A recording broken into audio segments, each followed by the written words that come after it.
We'll also escort the senior resident judge and the resident judge. Will do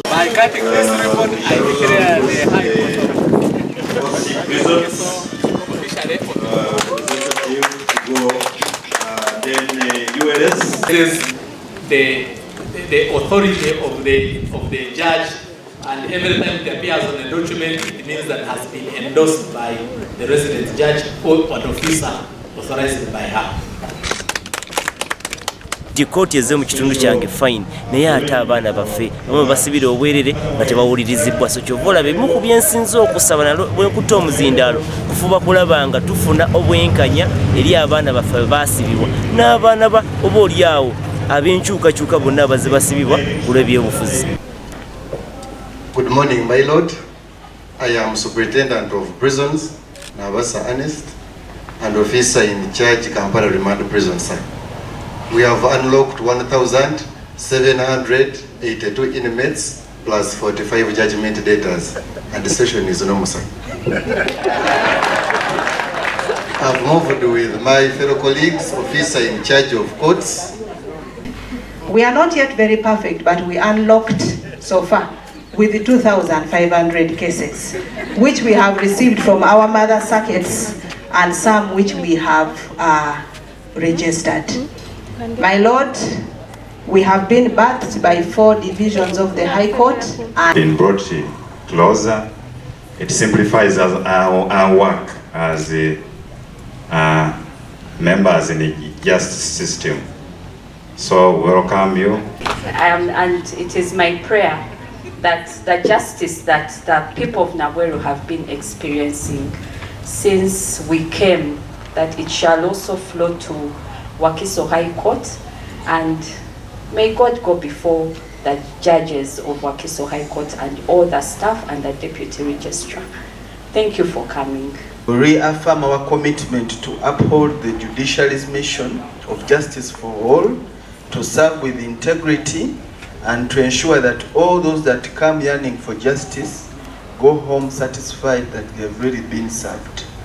We shall also implement all the judiciary innovations like mediation, small claims, plea bargain, and all the other means that have been put in place to tackle the elephant in the room, which is the case backlog.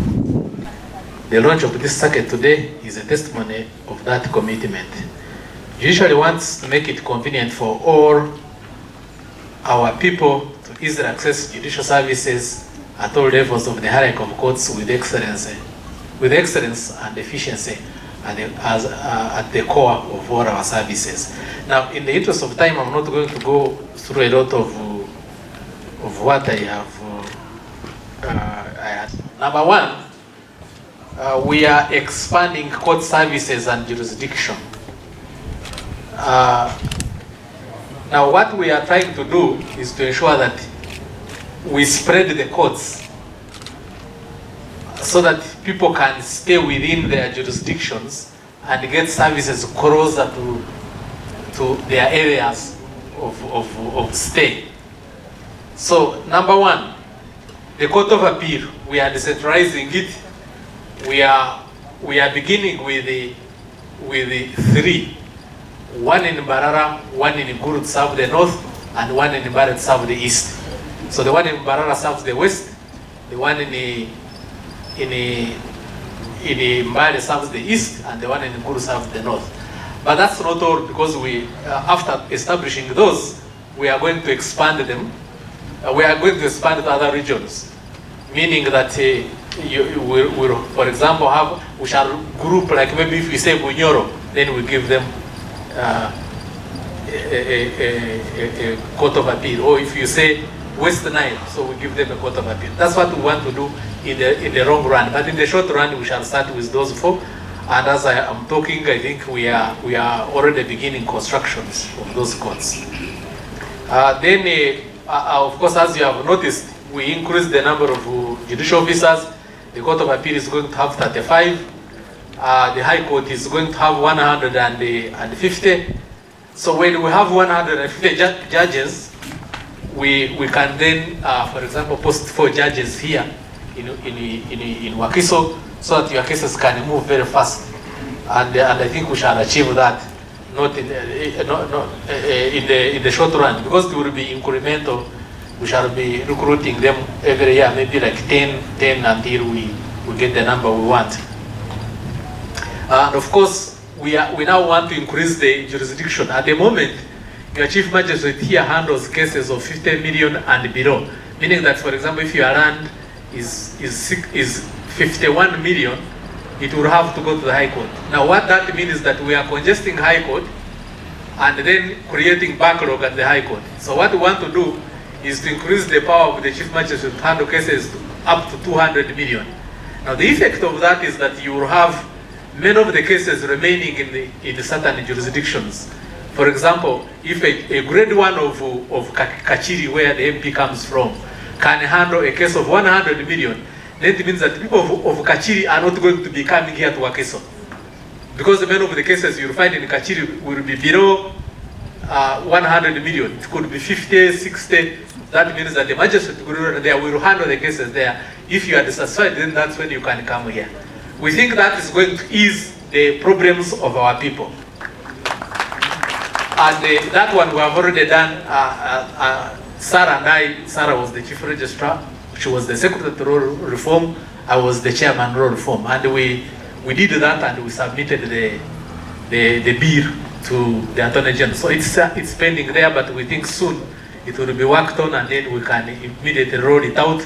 And of course also decongest the High Court. Here you have heard what she has told you, 2,000 already at the beginning. That's too much for 2 people.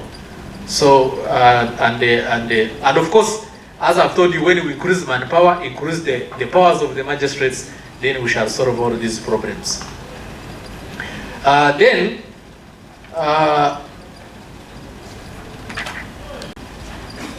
maybe before I leave this, we are also trying to make sure that the courts are spread all over.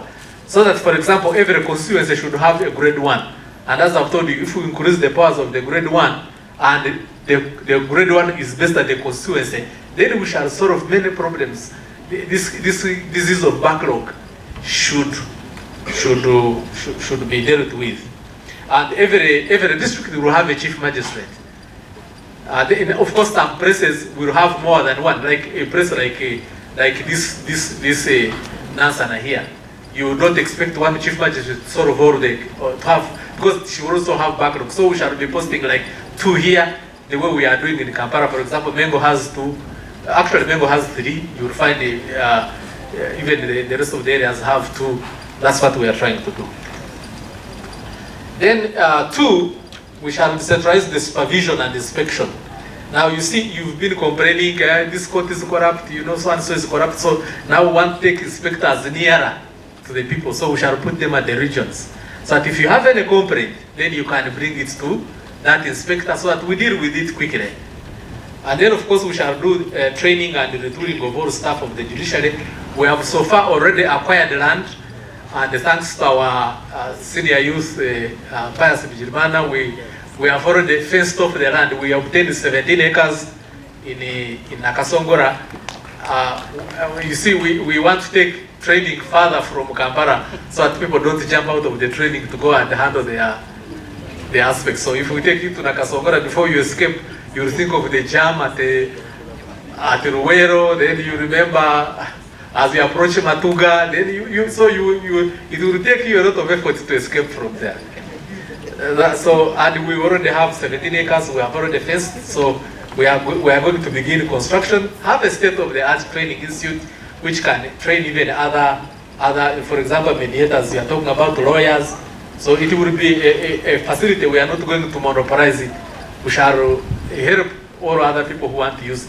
Even MPs, for example, if you want to study mediation, we shall take you there and teach you mediation. Because you can also mediate cases in your areas of operation. It's an alternative dispute resolution. So we want to encourage people to stop coming to court. You can solve these matters in your own areas of locality. For example, you have an MP here. If you have a land dispute in Kachiri, your MP is there. Why don't you go to the MP and then you present your problems and the MP says, you know, the way I look at it, you are the one who is in the wrong. He will even be having local information. These religious leaders are very critical for mediation. When I was a second judge, I used to divert matters to, you know, bishops. If I got a family matter, I would just say, you people, I would write a letter and say, I have sent these people to you. If they fail before God and they want to solve their matters before Satan, that is their business. So I would send them to the bishop. And, you know, I would get surprised when within a week they come with a consent. When I was in Masaka, I had a matter where someone had made a will and they had said the properties should be shared under Sharia. Now, I'm not a Haji, neither am I.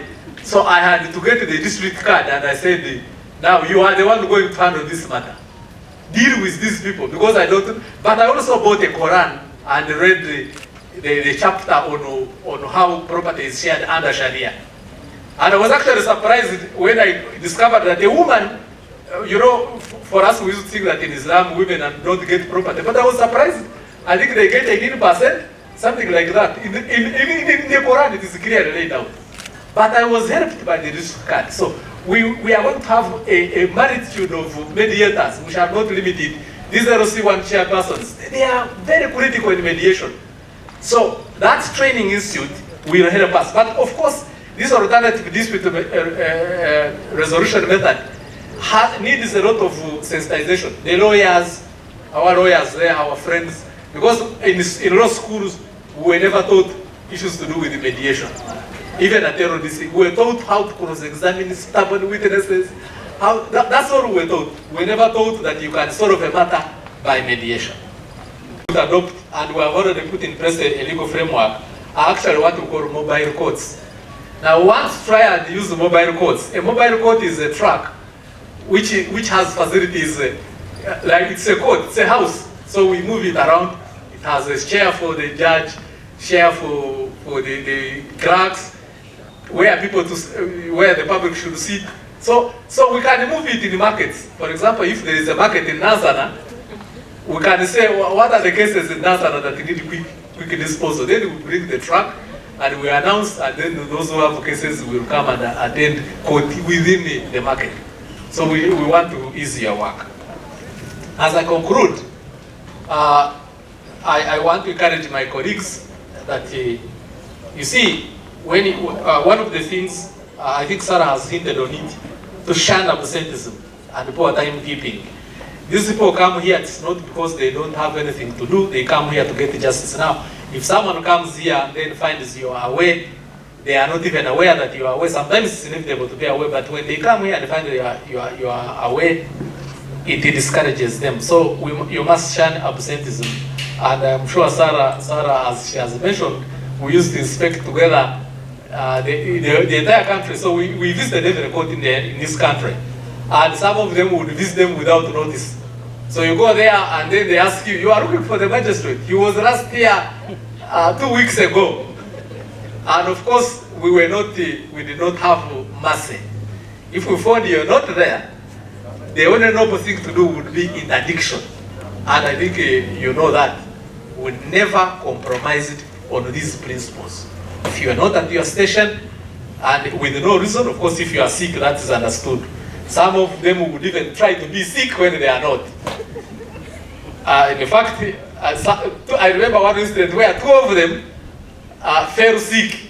We found they were not at the station. They all said they were sick. But in their response to sickness, they contradict themselves. One said, I did not inform my boss. Then the boss said, my colleague had informed me. So we said, now you 2 people, you are all lying. In their explanation. So we don't shun absenteeism. 2, try, of course, that one has been, maybe I don't have to go into that. The issue of corruption is a two-way. There are you, the public, who bring it, and the judicial officers who take it. But on our side, we have always told our judicial officers, a good name is better than millions.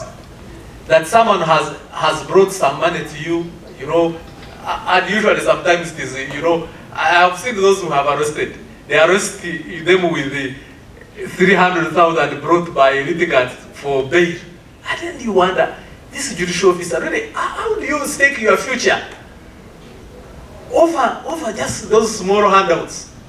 Then you start imagine, you start thinking of wondering the mindset of that judicial officer really. Because it doesn't help for, and apparently, even those who are corrupt, you don't see any difference between them and ourselves. There is no difference. Is a come, is a go. He will pick that money, by evening he's in the bar, boasting all over that he can buy rounds, and the money is gone. So, I encourage you, my colleagues, as you've heard, at least here in Nansana, and I'm confident I can say it without contradiction, that the Chief Magistrate, because we have been supervising them, we have been keeping her here, and we know that she's that good. And so I want you to keep that, so that every person, because people will always lie against you, those who even lose cases can say, Bamuguze. So even when they bring a complaint, at least we should be able to, from the start to say, I don't think so. So if it turns out to be true, then it should be an exception rather than the rule. But you imagine if they say, Bamuguze, and then they say, if you receive a complaint, they say, that one, no, that one is true. Even before you investigate. That is very dangerous to have that reputation. So I think I don't have a lot of time. Let me stop there. In their registered cases to ensure timely delivery of justice, enabling us to concentrate and defeat the evil of backlog. I conclude my speech by re-emphasizing that justice is a divine mandate that we must uphold with diligence and foster it with a desire to serve the people with integrity, with dignity, and with respect. I now take the singular honor to invite the Honorable, the Deputy Chief Justice of the Republic of Uganda, to deliver his remarks. Second, the